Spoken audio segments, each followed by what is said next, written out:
The wedding guests were already arriving when the venue manager suddenly locked the ballroom doors. My sister stood outside in her white wedding dress crying. My mother kept shouting, "There has to be some mistake." But there wasn't. Because 3 days earlier, those same people had voted to remove me from the wedding I spent 5 months building. And now, everything was collapsing. The caterers refused delivery. The florist stopped answering calls. The photographer demanded full payment upfront. And the worst part? Nobody there knew the real reason. Not yet. Because my family told everyone I was a too dramatic year to attend.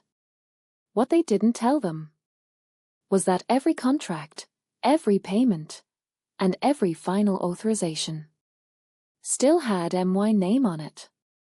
And after what they did to me, I decided for the first time in my life, I was done saving them. Growing up, my sister Emily was always treated like the center of the universe. If she cried, everyone panicked. If I cried, I was told to stop being sensitive. Emily was emotional. I was responsible. Which sounds nice. Until you realize a responsible usually means the person everyone uses. When Emily got engaged, my mom immediately volunteered me to help plan the wedding. Not ask me. Volunteer me. And somehow, I said yes. Again.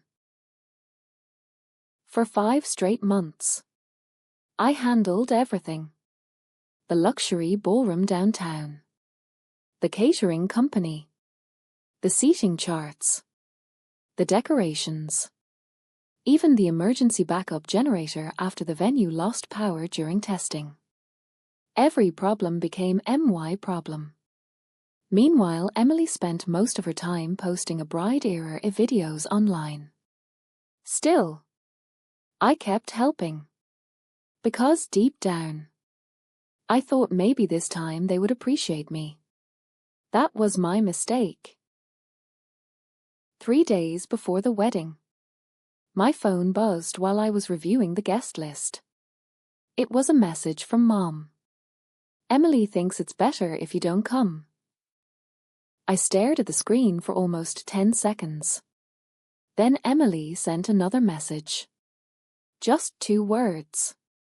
"Don't ruin this." Ruin this? I was the reason this wedding still existed. Then came the final insult. A laughing emoji. From Emily. That tiny emoji broke something inside me. Not because it was cruel, but because it showed me they truly believed I would still help them after humiliating me. And honestly, for most of my life, they would have been right. But not this time. I didn't scream. I didn't argue. I didn't beg. Instead, I opened my laptop. Every major vendor required my approval before final confirmation. The ballroom, the catering, the florist, the live band, all connected to me. So I made one calm phone call after another.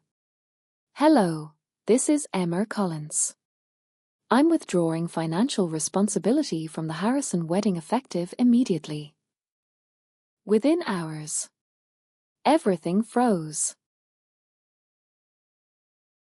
The next morning, my phone exploded. "Mom, Emily, everyone." Her fiancé texted. "Emma, what is happening?" I ignored every message. Because suddenly, the people who removed me from the wedding needed me more than ever. By noon, the venue demanded immediate payment. Emily didn't have the money. Neither did Mom. Then Emily finally left a voice message crying, "Please, Just fix this. Not, I'm sorry. Just fix it. That was the moment I understood everything. They didn't want me. They wanted my usefulness. Wedding day arrived anyway. Guests stood outside confused. The ballroom doors stayed locked. Then my mother saw me.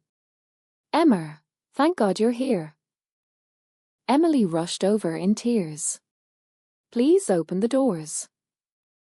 I looked at her calmly. Why would I help a wedding I wasn't wanted at? She froze.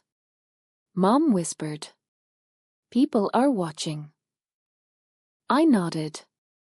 Exactly. For the first time. They couldn't control the story anymore. The wedding was moved to a small restaurant. Half the guests left. Everything they planned collapsed in silence. That night, Mom texted, "We never thought you'd do this." I replied, "That's because you never thought I would stop accepting disrespect." And that was the real ending.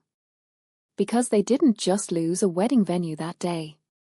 They lost the version of me, who quietly fixed everything while being treated like nothing. Sometimes people don't notice your value until you stop fixing the problems they created. Family is not about using the most responsible person in the room. Real family protects you even when it's inconvenient.